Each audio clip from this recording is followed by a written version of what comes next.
Assalamualaikum warahmatullahi wabarakatuh. Bismillahirrahmanirrahim. Alhamdulillahi rabbil alamin, wassalatu wassalamu ala asyrafil anbiya wal mursalin habibina maulana qudwatina uswatina sayyidina Muhammadin wa ala alihi wa sahbihi ajma'in. Subhanaka la ilma lana illa ma 'allamtana innaka antal alimul hakim. Wa la hawla wa la quwwata illa billahil aliyyil azim.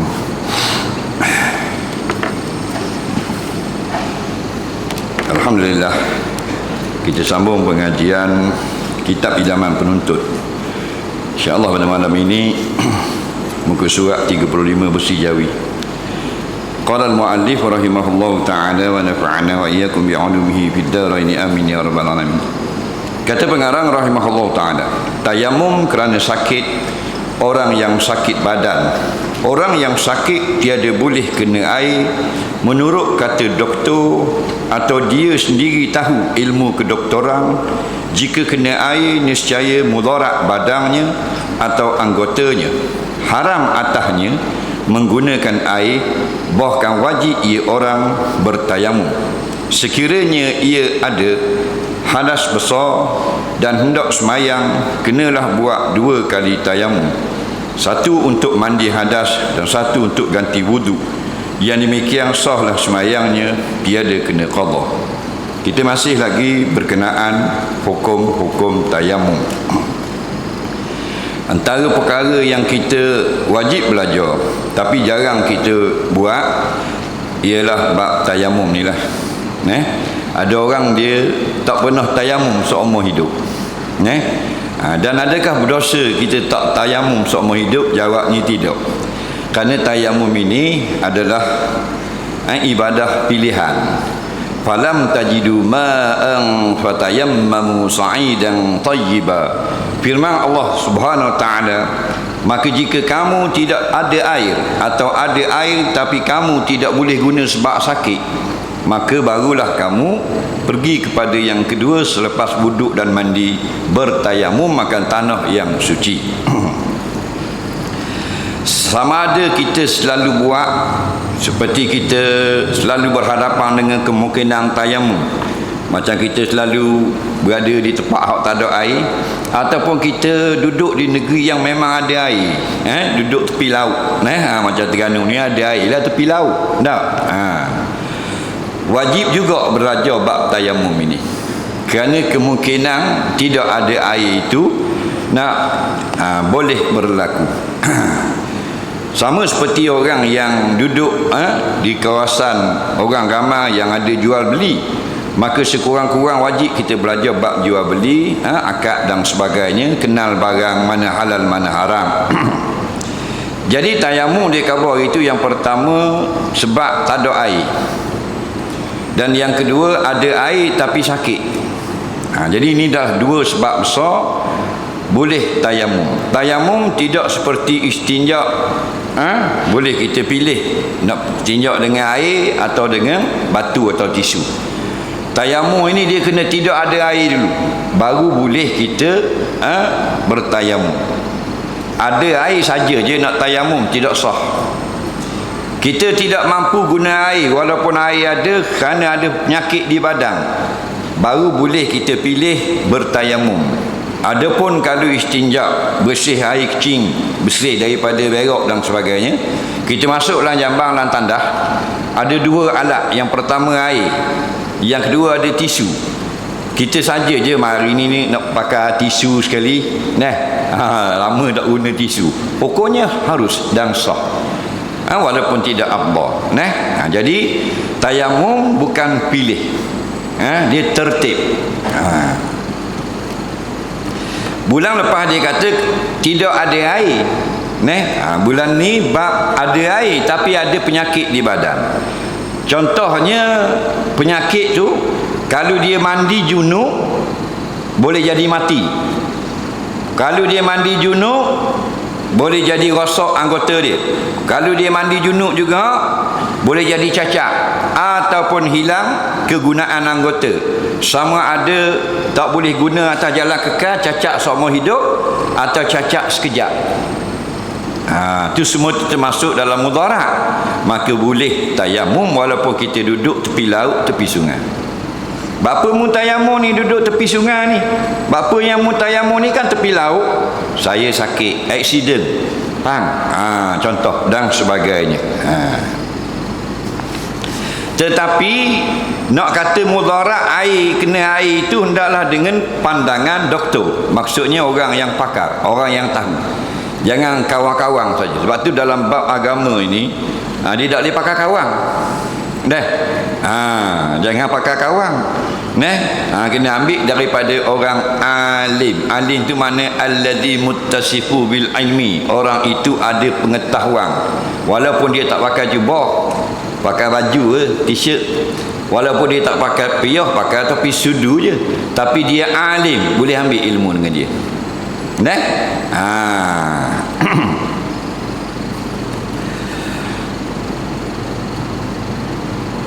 Atau dia sendiri tahu bahawasanya tangan dia ni dengan luka gini, kalau kena air jadi rosak, jadi cacat, jadi keluar darah, jadi bertambah bekak, atau jadi tetah jahit. Tak kira lah jenis-jenis benda yang memudaratkan, maka dia boleh tayamum. Jangan benda-benda kecil. Bapa mu tayamum, naik jerawat muka. Jerawat kena air tak ada masalah. Atau luka sikit je, rebah motor aloh je sikit. Kena air tak ada masalah. Yang boleh tayamum tak guna air untuk wuduk dan mandi ialah luka itu makin merebak. Kalau jahit, tetah jahit. Kalau darah sudah berkeluar darah, atau molek dah luka jadi bernanah, itu maksud mudarat. Wala tulqu bi aidikum ila tahlukah, kata Allah. Maka jangan kamu sengaja mengusahakan kerosakan bagi diri kamu sendiri, termasuk dalam bab beribadah. Contoh kita semayang berdiri. Tapi kalau kita berdiri, kemungkinan besar jatuh dalam laut sebab atas speedboat. Nampak? Kemungkinan besar jatuh dalam laut. Air laut ni bukan macam air tali air, 6 kaki air. Kalau tohor 60 kaki. Kalau kita pergi tanya orang nelayan, orang ke laut, air tohor berapa kaki? Air dalam 60 kaki lah air tohor dia panggil. Kalau air dalam 150 kaki ke atas. Jadi jatuh mati. Maka biarlah aku nak semayang berdiri juga, tak boleh. Walaupun mengerjakan ibadah, tak boleh membahayakan diri. Jadi tayamum termasuk ibadah. Sakit anggota, orang yang anggotanya sahaja sakit tidak boleh kena air sekiranya ada hadas besar, wajib ia bertayamum ganti daripada anggota yang tak boleh kena air itu. Lepas itu wajib ia membasuh anggota yang baik yang tak sakit, dan boleh basuh dahulu kemudian bertayamum, yakni tiada disyaratkan tertib pada hadas besar. Kemudian bila hendak semayang, wajib basuh anggota wuduk yang baik dahulu, lepas itu bertayamum ikut tertib anggota wuduk, tetapi tidak wajib tertib antara basuh dengan tayamum pada satu anggota. Umpamanya sakit pada tangan kiri, wajib basuh muka dulu, lepas itu boleh pilih basuh tangan kanan dan tayamum ganti daripada tangan kiri, atau tayamum dulu kemudian basuh tangan kanan, kerana kedua-dua tangan itu seperti anggota yang satu. Demikianlah dikiaskan pada kaki. Baik, tadi sakit pada anggota badan, contohnya. Hak ni sakit pada anggota wuduk pula. Jadi belajar tu kalau boleh biar faham, biar cerak molek, biar kemah-kemih. Sebab bila kita faham, insya-Allah dia tidak akan hilang, tak akan lupa. 30 tahun lagi ada orang bertanya, kita boleh jawab. Oh, begini aku dengar dah itu di Pengadang Baru 30 tahun lepas. Yang betulnya begini. Itu tujuan bila kita dengar molek-molek. Faham tak lagi? Lain kali 30 tahun lagi ada orang salah cakap, kita boleh betulkan. Nampak? Nak sampaikan benda yang betul, tidak syarat nama ustaz. Faham tak lagi? Walaupun kita kerja jual askrim, kita tahu hukumnya. Kita boleh sapa yang betul. Nak sampaikan yang betul, hukum hakam halal haram sah batal, tidak syarat pakai piyah, tidak syarat janggut panjang. Faham tak lagi? Tidak syarat pakai jubah, yang mesti, yang disyarat, kita tahu mana yang betul, mana yang salah. Saya pernah mengaji dengan seorang guru saya. Dia ni jenis tak pakai kopiah. Faham tak? Dia tak pakai kopiah. Gimana dia tak pakai kopiah. Pakai baju kemeja dia, tapi bubuh luar lah. Bubuh luar. Kemeja jenis gulung. Baju kemeja semua. Hari-hari kita duduk perhati lah. Baju kemeja besar gitu. Dia gulung gini. Tak pakai kopiah. 30 tahun duduk di Mesir. Dia mengajar kitab Fiqh Sirah, Dr. Sa'id Ramadan Al-Buti. Dia orang alim. Dah kita ni hak tidak ada ilmu, boleh ke pakai piah? Boleh lah. Sebab apa? Dah Nabi kita pakai piah. Kau dalam surah kita pakai tak? Nampak? Bekas mufti besar negeri Mesir dalam kitab Fatwa Syar'iyah, iaitu almarhum Syekh Hasanai Muhammad Makhluf, mufti besar negeri Mesir tahun 50-an. Dia kata Nabi SAW ini kadang-kadang dia letak piah atas kepala. Dia kumpulkan riwayat-riwayat. Dan kadang-kadang dia tak letak piah, dia duduk di rumah, dia letak kain atas kepala dia. Dan kadang-kadang Nabi letak kopiah di atas kepala dan diletakkan kain di atas kopiah, dililit ni jadi serban. Dan kadang-kadang kepiah atas kepala Nabi dan diletakkan serban di atas bau ni. Dan kadang-kadang dia ambil kain, diletakkan atas kepala Nabi, tidak ada kepiah di dalam. Nampak? Jadi mana-mana pun hak Nabi buat, kita kata itulah yang terbaik. Kita pakai kepiah bukan kerana kita ustaz, kerana kita ulama. Faham tak lagi? Kerana kita kasih kepada Rasulullah SAW. Bahkan orang yang pakai topi sudu, Tok Guru kita kata, dia tengok orang pakai serban, dia rasa suka. Dia topi sudu, dia tulis adudu. Faham tak lagi? Tapi dia tengok orang pakai serban, dia rasa suka. Kenapa? Kerana serban itu adalah pakaian Rasul dia. Dia dapat syurga dengan pahala itu. Nampak lagi? Sebab tu bila kita lebih baik keterampilannya mengikut sunnah. Bila kita jumpa dengan orang yang bercanggah dengan syariat pada pakaiannya, maka di situ saja tepatnya untuk kita mencegah kemungkaran. Contohnya kita tegur kerana mendedahkan aurat. Tak boleh pakai gini, kena pakai gini, kena tutup aurat. Faham lagi? Di situ saja. Contohnya dengan luar pendek, dengan pakai rata, duk main gitar, kok kita set-set serban. Situ je kita tegur. Faham? Tapi bila kita beredar jauh dah, faham tak? Kita telah berpisah daripada dia. Jangan kita berasa kita masuk syurga dulu. Lepas tu pulang kepada Allah. Fa amruhu ilallah. Kerja ni kerja Tuhan. Boleh jadi dia masuk dulu. Faham lagi? Kalau gitulah ada dalam hati kita, turun rahmat Allah kasih kita. Faham lagi? Baik. Ada seorang laki-laki, dua orang, dia ni berhadap besar. Nampak tak? Yang seorang tu dia bertayamum dengan tepuk, dua kali tepuk ke tanah. Satu sapu muka, satu sapu tangan lah. Seorang lagi sahabat, dia pergi geluling dan debu, dia mandi terus debu. Pasal dia kira hadap besar kan, yang ambil debu mandi terus dengan debu. Nampak tak? Jadi Nabi kata yang betulnya yang tepuk dua kali saja dan tidaklah diberarti sampai kena geluling dalam debu. Tapi kedua-dua tu sah tayamum ni. Faham lagi? Jadi takut kita ingat dia macam mandi junub. Dah buat balik debu sebeledi di rumah, bau mandi. Dah. Nampak tak? Takut lemah dalam debu je. Walaupun menggantikan hadap besar, dua saja tempat, muka dan tangan sampai ke siku saja. Baik. Hak ni pula dia kata sakit pada anggota wuduk. Contohnya tangan kita sini rebah motor. Faham? Balik mayasa ni congek untuk berbau-rebah. Rabak sini ni luka ni. Faham? Tak boleh kena air lah contoh. Maka caranya ialah mengambil wuduk dulu. Kenapa? Kerana wuduk anggota yang pertama benda. muka, lepas tu tangan, lepas tu kepala dan kaki. Ya ayyuhallazina amanu idza kuntum ila salah faghsilu wujuhakum. Wahai orang-orang yang beriman, jika kamu berhadas nak semayang, maka basuh muka dulu berwuduk. Wa aydiyakum ilal marafiq, kemudian baru kedua tangan sampai ke siku. Famsahu bi ru'usikum, kemudian kamu sapu air di kepala kamu. Wa arjulakum ilal ka'bain, dan segala kaki kamu sampai lepas buku lali. Maka kalaulah tangan kanan, contoh tangan kanan rabak, luka tak boleh kena air, maka kita mulakan dengan wuduk dulu. Faham? Kerana wuduk ada tertib.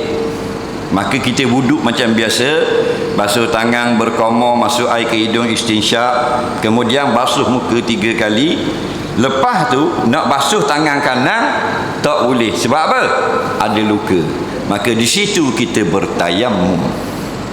Lepas basuh muka, tepuk debu dengan tapak tangan sekali, sapu muka. Tayamum ganti tempat tak boleh kena air pada tangan. Tepuk yang kedua, sapu pada tangan. Faham lagi?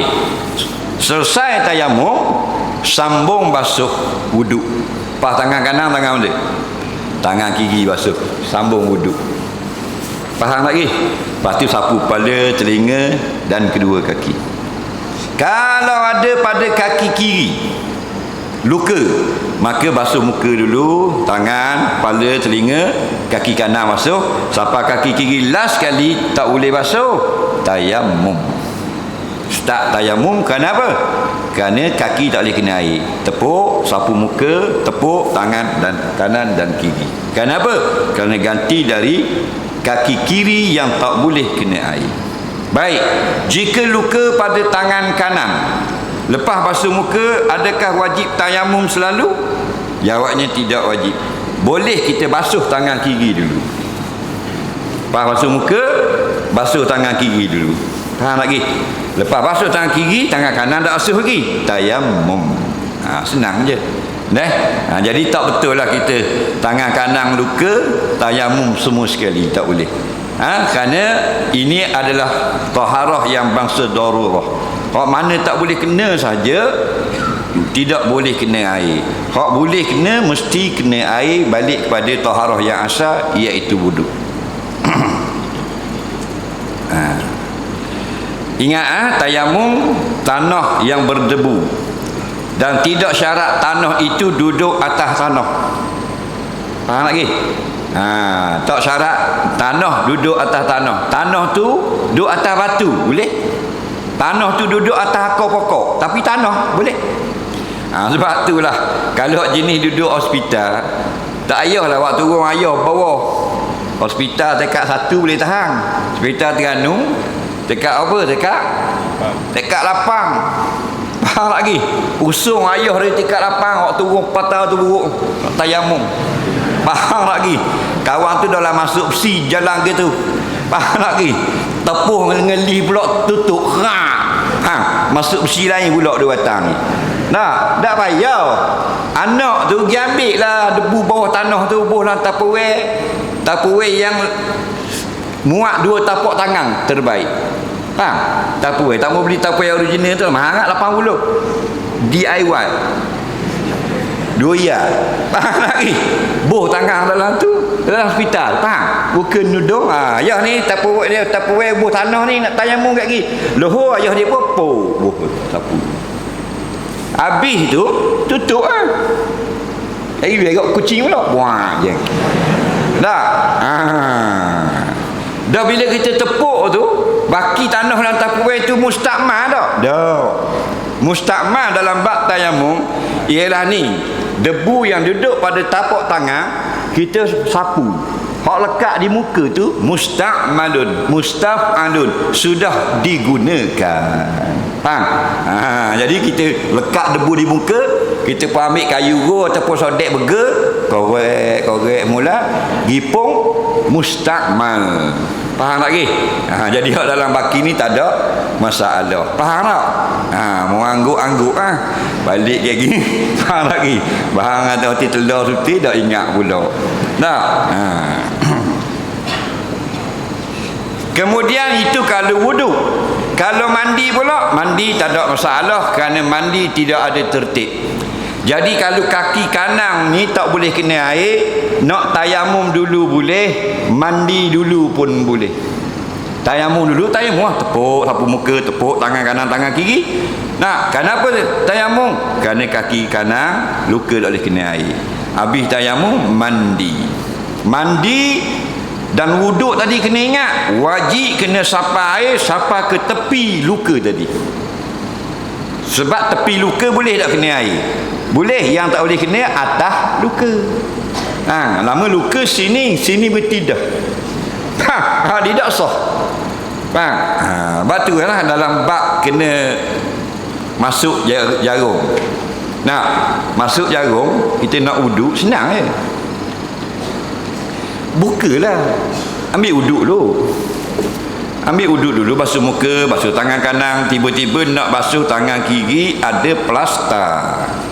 Apa plastar? Ada jarum sini. Tahu tak? Kan dia masuk jarum pun plastar.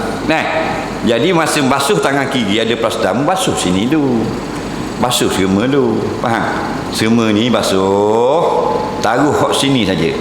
Sampai sini akak sebelah. Faham? Akak sebelah. Ambil air basuh pun. Tutup balik. Nampak? Nak tutup kaki kena air kat kiri dia tak lekat dah lah. Ambil tisu Syekh, tak perlu. Takkan nak ajar belaka. Faham lagi? Dah.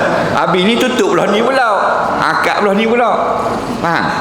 Dia kata serung nak pegang serung tak usah mayang payah bahasa tu. Akak lah orang mana pun dah nak ibadat, faham? Akak biar tinggal kat jarum dia gitu basuh lek ni pula. Tak ayah tayamum. Pong, akak senang. Dia tenda kalau ni cabut minta lah plastar baru. Boleh 20 meter lagi. Faham? Kalau tak mau tayamum. Kalau tak mau buka, dia tayamum Takut nak buka, takut cabut jarum. Kalau gitu tak apa, tayamum.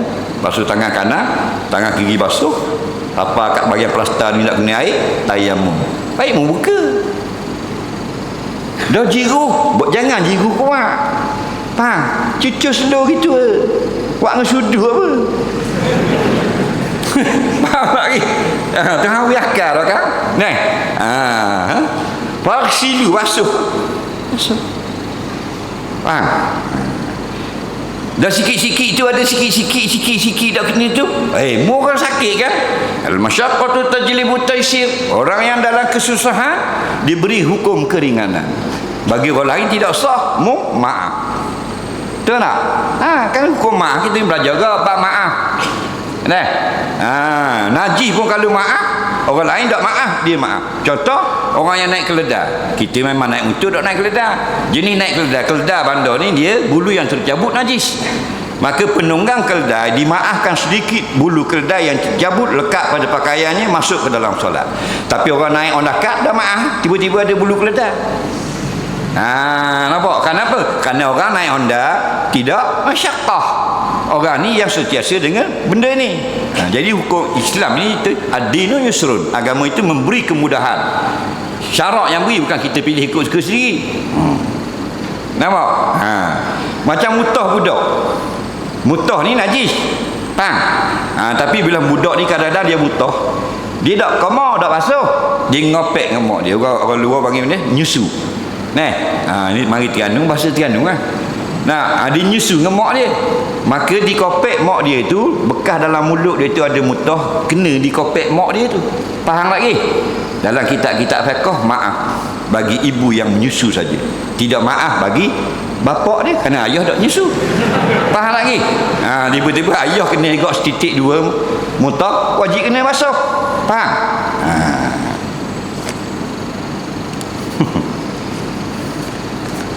Jadi bila mandi tidak ada tertib. Kita nak mandi junub, nak mandi kepala dulu boleh, mandi kaki dulu boleh, mandi lutut dulu boleh, bahan atas perut dulu boleh. Bang, niat saja aku mandi junub kerana Allah Taala. Ada asal. Cuma sunnah Nabi. Kalau kita mampu ikut yang terbaik sunnah. Kepala dulu. Faham? Jadi bila tayamum tidak ada tertib. Mu nak tayamum dulu boleh, mu nak mandi dulu pun boleh. Ada soalan tak? Kata kita kena berhenti awal mana ni? Sebab yang kita tunggu-tunggu forum perdana lepas ni tak? Lepas Isya, 3 orang ahli panel, iaitu Dr. Izhar Harith, apa benda ni, Ustaz Aslin, dan Ustaz Abdullah Khairi. Jadi sementara forum kita ngaji sekejap dah.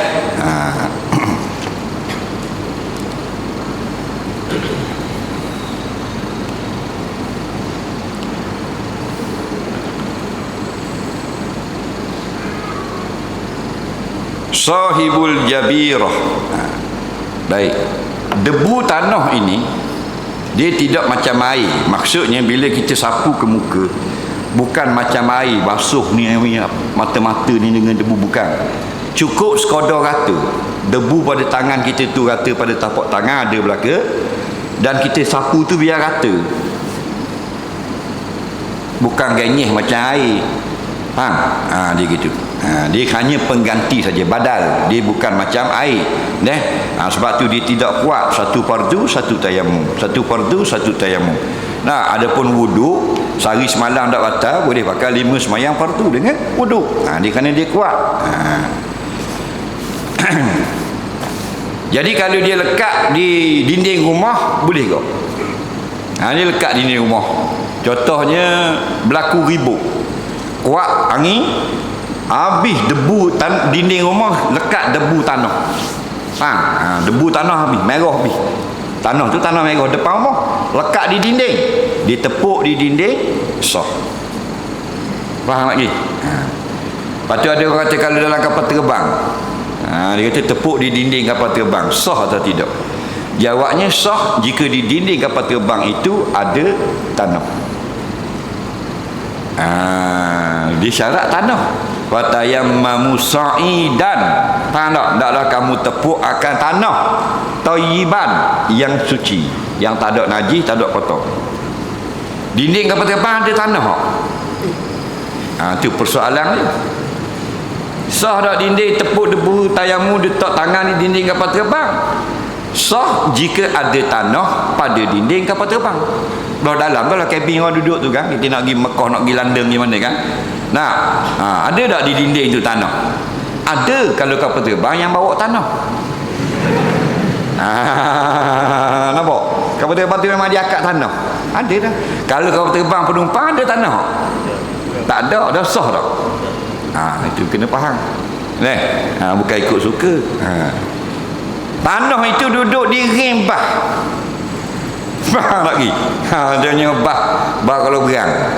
Kita tahan sini ada baru tahan tu, dia pun ngak putih. Memang debu tanah lekat penuh di ring.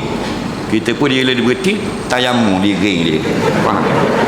Dia berarti tak naik dah tayamum lagi. Sah lah. Tu nak gomor dengan driver tu bak lain. Tapi nak kapal sah. Terbang lekat di dinding stul, terbang lekat di bank debu tanah. Tu boleh. Sekarang ni dia letak dalam bekas macam bedok tau. Macam bedok. Senang je. Bubuh atas tu tepuk. Dan dalam kitab-kitab fiqh, contoh dalam kitab Mughni Mukhtas, Syekh Khatib Syarbini, debu tanah berterbangan tong mari ke muka kita tu, kita pun nak tahan tangan gitu, niat bertayamum. Dia sama macam wuduk. Jadi kita ambil air jiru atas muka pun sah, ambil muka hatuk di air pun sah. Faham? Yang janji syaratnya ialah rata. Tak rata tidak sah mandi dan wuduk. Dia naik motosikal, nak pergi masjid Ngada Baru, dah ambil wuduk ni, tengok hujan. Kali ni panas, dia pun konat nak ke hujan. Lebak saja aku mengambil wuduk. Rata sekalian anggota wuduk sah. Dia basuh muka, dia basuh tangan, dia basuh tangan kiri, sampai bahagian kepala dia cebok air, dia lambung, dia pun lopak. Kena. Itu famsahu biru usikum. Ni ulama fiqh sebut, tapi dia jawab misal kepala gitu, tu aku reka je. Faham? Tapi nak apa? Harus. Dah terbaik, cara Nabi buat menggosok dengan tangan kanan dia. Nampak lagi? Begitu juga dengan tamu yang terbaik, kita tepuk pada bumi. Wallahu a'lam. Kita tengok soalan yang ada. Soalan yang pertama, apakah hukum kita ambil isi padu minyak wangi masjid, kemudian kita letak dalam botol wangi kita? Adakah itu kira mencuri ataupun tidak? Kita ambil isi padu minyak wangi. Ambil minyak wangi ke isi padu? Kita botol kita ni botol minyak wangi masjid. Sama ada botol kita sudah ada minyak wangi atau tak ada lagi, kita pergi ambil hak masjid, bubuh. Setitik je ambil ke kita, buat balik tak boleh. Kerana dia balik kepada uruf. Dia letak sekarang minyak-minyak wangi di masjid untuk dipakai oleh orang yang hadir di situ. Orang hadir di masjid itu untuk semayang, untuk apa benda, mendengar majlis ilmu dan sebagainya. Faham lagi? Jadi kalau ada tulis di situ, hanya boleh digunakan untuk orang yang semayang di sini saja, kena ikut. Bila tidak ada tulis, yarji'u ilal urfi, kembali kepada uruf. Urufnya bila letak situ, suruh balik ke pakai situ? Pakai di situ. Maka jangan ambil. Atau dia ambil bekas yang ada saki baki minyak wangi, tak boleh kok. Tak boleh. Sebab tu kena jaga hati-hatilah. Apabila air itu disabil, diwakafkan untuk wuduk, kita minum haram. Tapi kalau disabil atas jalan umum, maka boleh wuduk, boleh daga dia pergi minum, dan boleh mandi jika dia orang musafir. Adapun orang yang sebelah masjid tak boleh mandi. Jaga baik-baik. Nampak tak? Kita ni duduk belah surau belah masjid, pagi mandi surau. Faham tak? Air orang lain bayar, tak boleh. Air untuk wuduk, untuk mandi hadas, dan untuk mandi orang musafir. Itulah uruf yang diwakafkan, tujuan wakaf air-air di masjid. Kena hati-hatilah. Macam-macam benda lah ni kita ambil ke kita. Kadang-kadang piyah masjid, kenang tengok, balik. Quran masjid, balik. Kapek, ambil kapek masjid, balik buat nikah. Faham lagi? Boleh ke ambil kapek masjid balik nikah? Boleh. Dah saya kata jaga, kata ambil. Dia jadi menang jaga pada hukum syarak. Faham? Dia hukum harta wakaf, bila wakaf untuk masjid, tak boleh buat keluar. Tak boleh. Bukan kita tu faham aja, tak boleh.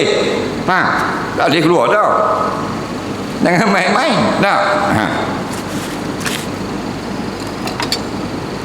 Soalan seterusnya, saya pernah ambil barang orang, tapi saya berasa insaf, kemudian saya letak barang itu di tempat asal semula. Adakah kita perlu beritahu bahawa kita mencuri ataupun tidak? Dia pergi ambil barang orang, contohnya dia kenang tengok piyuh ni, dia pun ambil. Siapa di rumah, mari insaf, rasa bersalah, dipulangkan balik. Wajib tak dikabar? Tak wajib. Dan kalau nak kabar, tidak salah pun. Cuma dalam kitab Imam Ghazali, kalau memudaratkan bila kita kabar, maka tak sah kabar lah. Kewajipan ialah sampai barang itu kepada pemiliknya semula. Gitu juga kalau kita nak pulang balik barang curi. Barang curi kan. Maka kalau kita mampu, kita kabar ni, minta maaf, saya pulang balik dulu saya curi. Tapi kalau orang tu jenis bekeng, 2-3 orang dah mengaku depan dia, mati belaka. Jadi itu mudarat. Jadi ada benda yang tak perlu kita khabar. Benda-benda buruk lagu tu perlu kita khabar kepada yang menyimpang rahsia. Siapa? Allah Subhanahu Wa Taala. Faham? Bini kita belum tentu sifat rahsia. Betul tak? Kok siang malang kita masa ni memang dia kata kita molek belaka, cerak lagi. Betul tak? Ha? Jangan kita dengan kawan kita memang kita kata dia baik, pasal kita tak balas lagi. Cuba kita balas dengan dia. Esok noh lah Facebook, natang beruk lah bini. Nah, itu perangai manusia. Maka keburukan jahatnya kita ni mengadulah kepada Allah.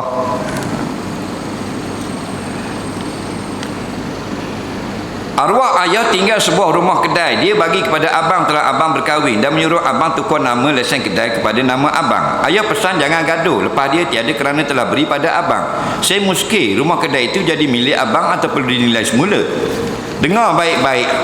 Jika tuan harta sudah memberikan harta itu kepada seseorang ketika hidup, maka sah dah menjadi milik orang yang menerima. Bila berlaku kematian, tidak lagi di faraid. Faraid ini maksudnya membahagikan tarikah. Kita panggil trekah. Arab tarikatun. Tarikah maknanya harta yang ditinggalkan. Adapun kedai ini sudah beri pada abang anak dia, bukan lagi harta si mati. Faham lagi? Ramai orang dia minta balik. Betul dah gelang ni mak wi kemu hari tu, tapi dah ni dia mati dah. Kena pulang mula bagi. Nampak tak? Kalau kita pun 2-3 beradik pun tak belajar. Faham? Hak terima gelang pun tak belajar, hak minta gelang pun tak belajar. Orang duk ngajar garis isi, duk main TikTok.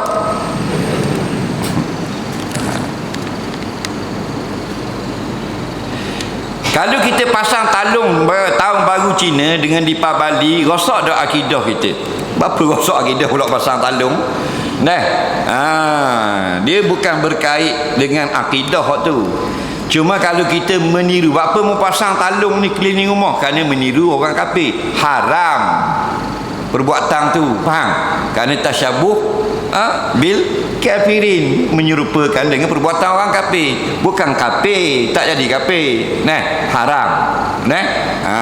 Yang kata larang dalam masuk dalam kuih dalam apa itu, yang ulama yang jumhur mengatakan haram tu, itu bukan makna jadi syirik. Perbuatan masuk tu haram, makna berdosa, bukan menjadi kafir. Faham?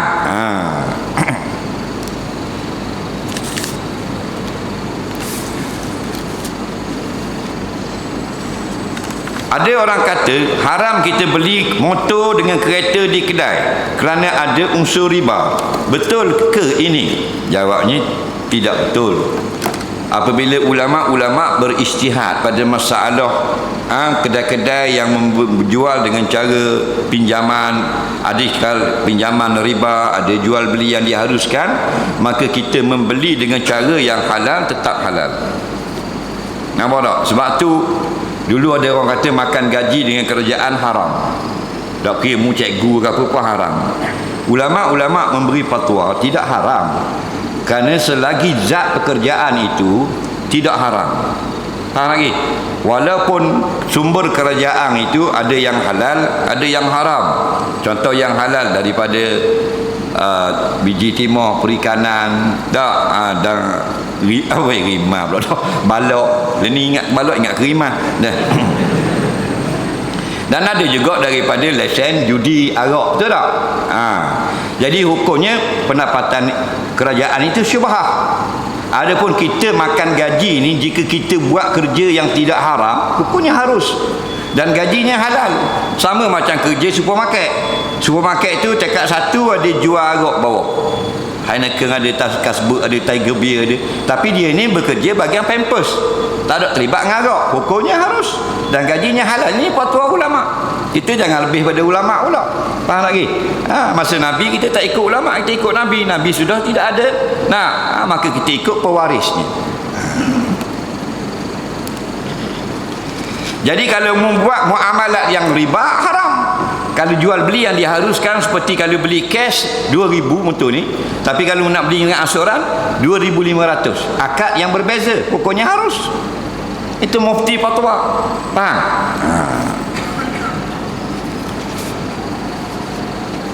Bolehkah kita ucap perayaan untuk orang kafir? Kalau perayaan agama kita, agama orang kafir, sebaiknya kita keluar daripada khilaf. Tahniah berhari raya cukup. tahniah menyambut tahun baru, itu yang terbaik. Al-khuruju minal khilafi mustahabun. Kata ulama, kita keluar daripada khilaf, maka itulah yang lebih dielokkan. Apakah kelebihan jadi Tok Bilal? Ada kelebihannya, ada kekurangannya. Apa kelebihannya? Dia ni VIP pada hari kiamat. Nabi kata Tok Bilal panjang tekok hari kiamat. Apa makna panjang tekok? Maksudnya tekok Tok Bilal tak panjang, tapi dia di padang mahsyar nanti bila dia lalu, orang jadi panjang tekok. Apa maksud panjang tekok? Orang pakat jungar belaka. Kalau kita duduk sini, duduk ramai-ramai gini, duduk buat dah, tiba-tiba ada public figure lalu, influencer, YouTuber, faham tak? Popular kan? Kita buat kan ni? Kita tau. Mana? Panjang tak tekok? Itu kata ulama.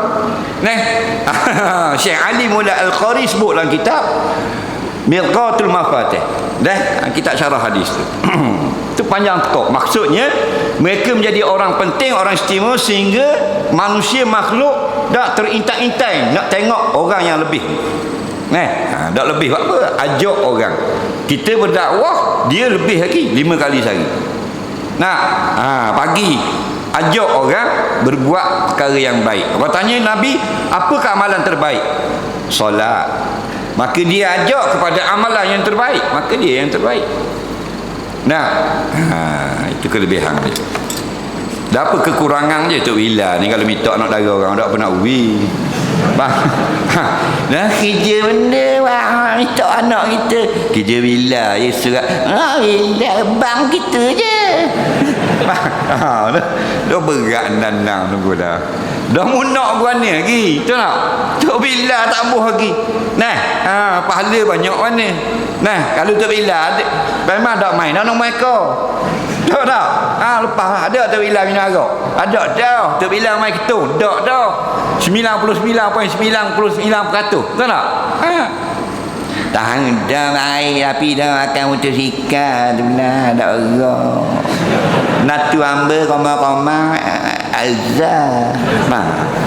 Nampak tak? Tu mak dia.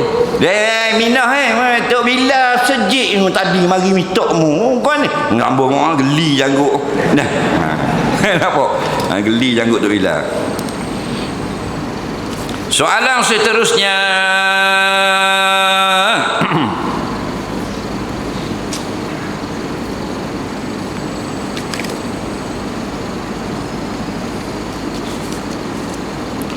Saya telah bercerai dan minta maaf dengan bekas suami dan dia maafkan. Tapi akhir-akhir ini lepas dia kahwin baru, tiba-tiba dia kata, mu ingat aku reda ke mu minta cerai dengan aku?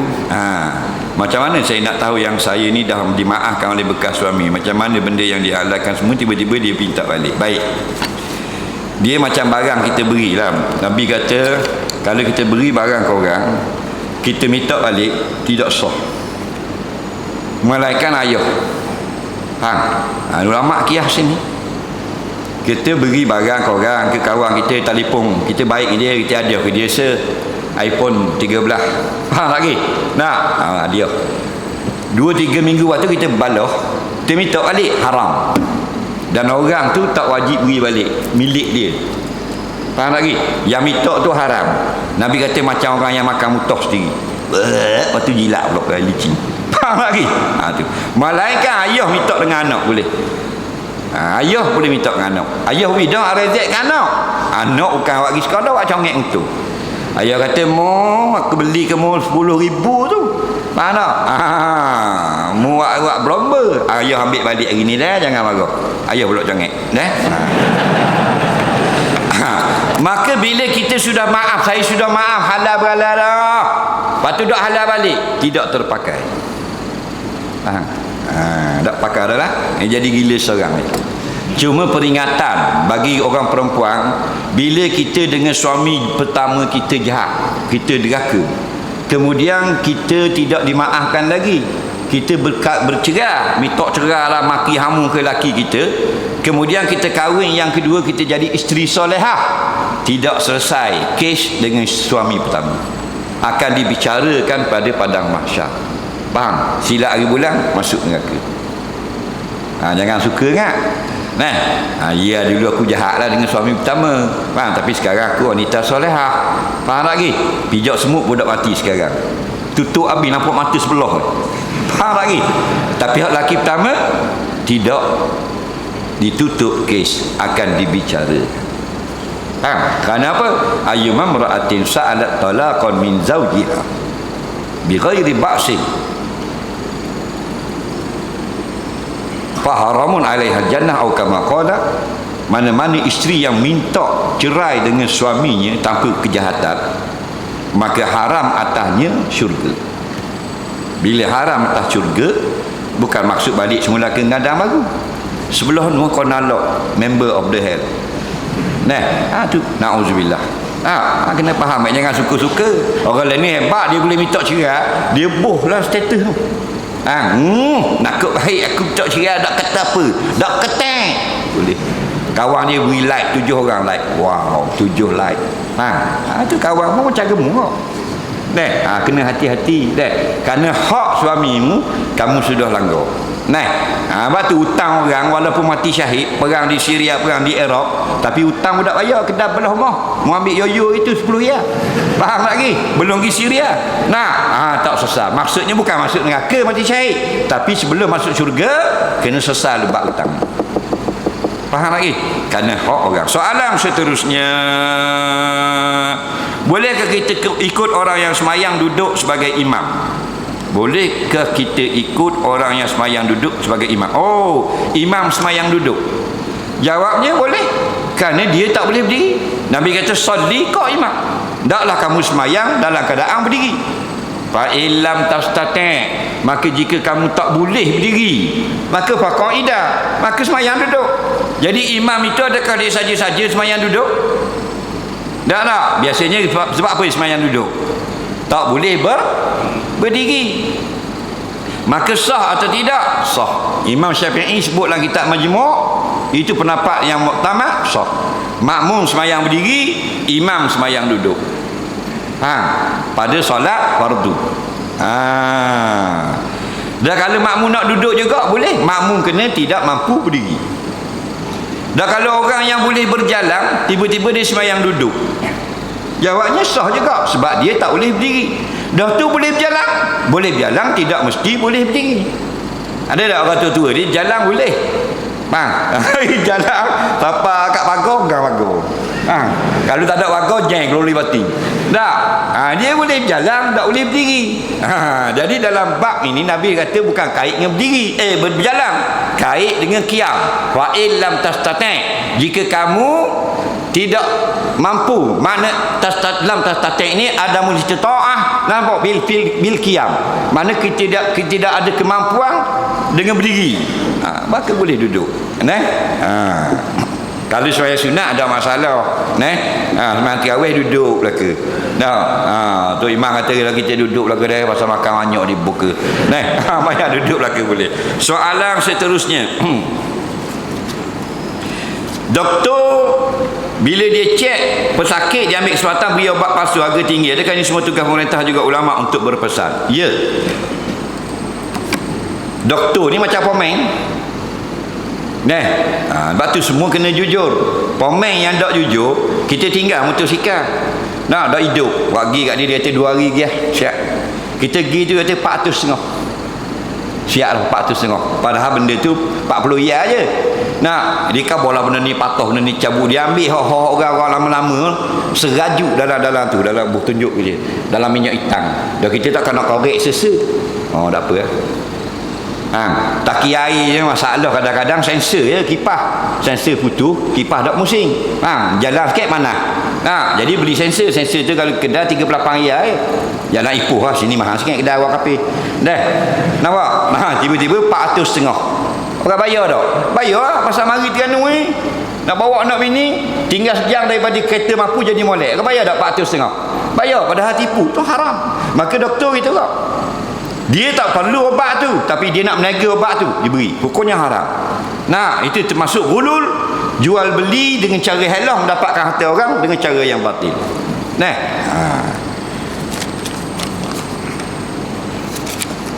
Traffic light Simpang Tok Ku, traffic light Jambatan Sultan Mahmud, traffic light Ladang, traffic light Bandar. Lama sangat jam habis yo. Nasihat aduan sudah diberi tapi dibuat tidak endoh. Adakah yang terbabit ini tidak amanah dalam bekerja? Ini masalah. Sekarang ini rakyat sudah bosan dengan apa? Dengan keadaan yang berlaku. Traffic light rosak, traffic light tak berfungsi. Hak belah hijau saja boleh lepas ni lepas 80 buah ni 2 buah saja. Benda ni sebenarnya mesti dipantau. Kita jadi pemimpin bukan kita melantik saja petugas. Kita jadi toke kedai, owner sebuah restoran, kita punya modal habis 300,000. Jangan lock saja kepada manager dan kepada staff. Kita kena pantau balik kerana kita yang akan rugi. Kadang-kadang staff tak buat kerja dengan betul. Manager tak bagi, manager tak tengok. Jadi kena kerajaan jadi pemimpin yang dapat pendapatan lebih sekali pada orang lain, kena cek betul-betul apa benda kesusahan rakyat. Kerana pemerintah yang baik, dia akan bersusah payah untuk menyenangkan rakyatnya. Jangan lepas-lepas tangan. Siapa jeng habis naknya kau orang. Jalan Tanjung tu tak patut. Kerana apa? Kerana jalan tu kita duduk lalu situ 30 tahun. Tidak ada masalah. Daripada Ladang nak sampai ke Pasar Payang lebih kurang 3 minit saja. Sekarang lepas setengah jam. Kenapa? Kerana lebuh divider. Divider pula besar. Boleh tahlir satu atas divider. Faham lagi untuk apa kita buat lagu tu? Untuk adakan projek. Ini tak betul. Buat orang-orang panggil orang dulu. Orang-orang tempatan, orang yang boleh berfikir, beri pandangan yang baik. Baru kita buat satu keputusan. Jangan kita bila kita jadi pemerintah ikut suka aku nak buat apa, mu terima saja sudah. Kerana benda itu kadang mudarat. Macam di Tok Mola tak ada traffic light. Kita akui, mugi tapi tak sampai 5 minit. Sekarang sejam. Perjalanan daripada apa benda ni Bloko Jambu Bloko Jambu tahu atas ada kapal laut nak sampai ke Pasir Panjang sejam. Kita kalau naik kereta sejam ni gambang tu. Jadi kena kerja keras pemimpin. Tengok duduk tepi jalan, dok tidur malam, jalan garuk semua, tengok, dengar rukutan orang ramai, ambil pandangan orang ramai, nak proses apa yang terbaik. Walaupun kita tersalah buat dah, kita undur balik dan sebagainya, sebenarnya yang terbaik. Jadilah seperti mana khalifah-khalifah yang dahulu yang tidak tidur malam untuk lihat apa lagi yang menyusahkan rakyat. Soalan seterusnya. Sikit lagi dah. Banyak sekarang misi paranormal mencari hantu, buat live video di YouTube. Apakah hukumnya? Baik, sekarang kalau kita ada konten dalam YouTube yang official dan mencukupi view, dia akan bayar kita. Alhamdulillah, ramai orang dapat duit, boleh buat belanja.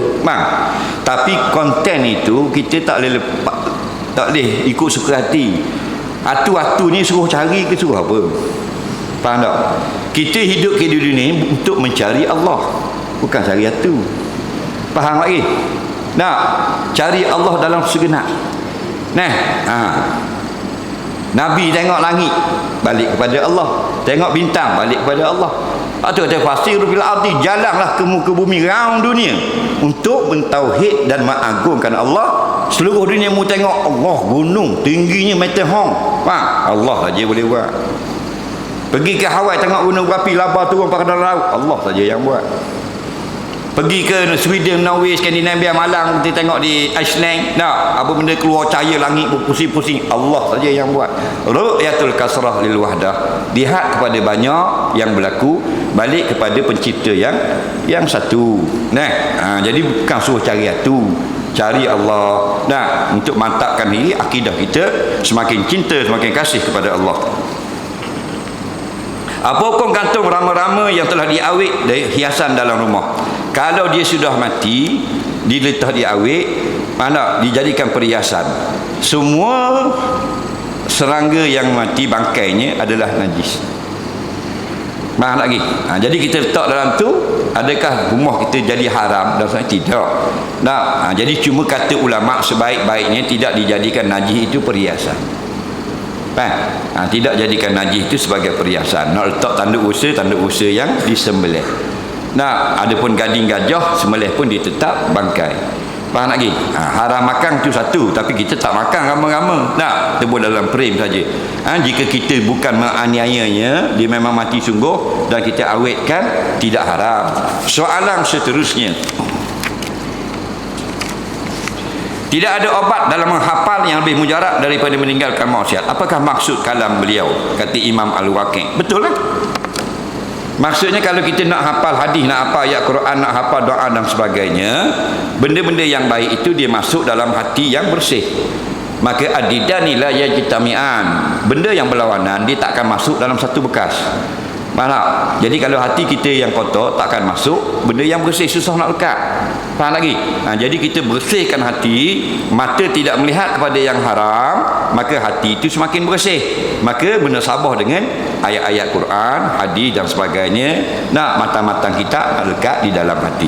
Dan kalau kalau kain yang putih, kita nak lukis senang, nak buat terak batik, tapi kain hak batik dah nak lukis pula, jadi masalah. Soalan yang ketiga sebelum akhir.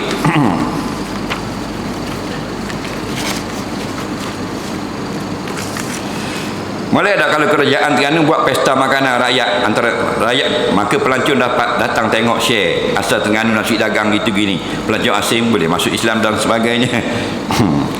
Ni patut beri kepada ni Ustaz Arifin Rahman. Esko pelancongan. Kita pula dah kena jawab. Dia begini, ingat tak kapal layar. Kenapa dulu masa ada pesta pantai, hak ngarut lah, tapi ada benda-benda tradisional banyak tu tak? 400-500 orang dalam sehari, mak saleh orang putih pelancong datang, Jepun, New Zealand sebagainya. Kerana dia nak tengok tradisi kita. Tapi kita tak teruskan, kita buat kapal layar. Tak ada kapal layar. Kapal layar duyung. Tahun 2008-2007 itu 3 orang mak saleh mari tengok. Sebab apa? Buat kapal layar tu rumah dia pakai kapal layar. Ini masalah. Sebab apa kita buat kapal layar? Sebab bajet yang tinggi. Patutnya kita buat kapal orang Terengganu kalau nak tarik pelancong. Perahu layar orang Terengganu, perahu jalur. Benda yang tradisi. Hak tu baru pelancong mari tengok. Mu tunjuk kapal layar, dia buat teruk siapa kapal layar rumah. Jadi biar cerdik sikit. Jadi bagus mu nak buat benda-benda yang tradisi, nak up balik benda tradisi kita supaya kita tidak hilang budaya, itu yang terbaik. Di samping pelancong boleh tengok, kita boleh ambil kesempatan berdakwah. Soalan yang seterusnya, saya garu kemaluan saya, luar atau dalam, batal tak wudu? Ini orang gatal pula tanya. Dia kata kalau kita garu kemaluan batal tak wudu. Dengar baik-baik, Nabi kata man massa zakarahu falyatawadda. Barang siapa yang sentuh ni makna ihbaq, kata ulama, maknanya pegang dengan tapak tangan. Ni tapak tangan dan segala perut anak jari. Sentuh dengan ni je. Ini kemaluan, sentuh depan, sentuh bawah, sentuh pangkal, dengan tapak tangan, perut nak jari. Yang tidak batal ialah ujung jari dan tepi. Ni tepi gini. Ni tepi ni tak batal ni. Di kepik ini tak batal. Faham? Gini batal. Faham tak? Tepi tak batal. Jadi kalau dia kecing di kepik ini batal tak? Batal kecing. Jangan marah gurau gurau. Dia pekoh ni al-fahmu dah, nak faham. Jangan jadi tu. Jadi belakang tangan ni tak batal. Jadi mugaru tidak berlapik. Dengan tapak tangan dan tapak jari baru batal. Kalau berlapik tak batal.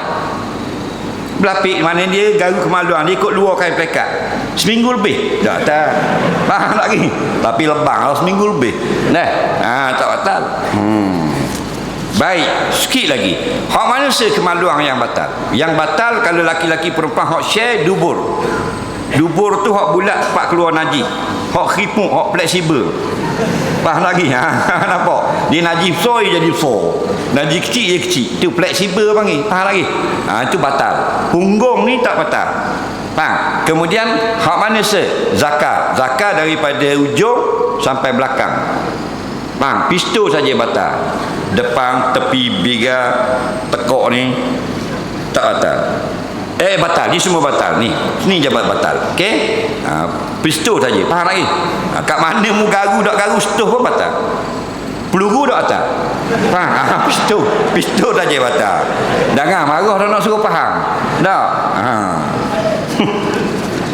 Kemudian farat ayyuma imra'atin massat farjaha, mana-mana perempuan sentuh farat ni. Mana farat? Dua bibir kemaluan saja. Nah, hak luar dua bibir tu dan dalam dia tu. Tepi gelembung tu dak atas. Tak salah adik cik faham lah ke dak. Nah. Bolehkah maki anak murid seorang guru agama? Mana boleh maki? Ayang Nabi tak boleh maki lah. Tak sebut dik. Jangan kamu maki ayang. Ayang mana mulia dengan anak murid kita. Marah boleh lah. Herdik, tinggi suara, jerkah. Boleh lah. Jangan maki, caruk. Nak. Dah ayang pun Nabi larang maki.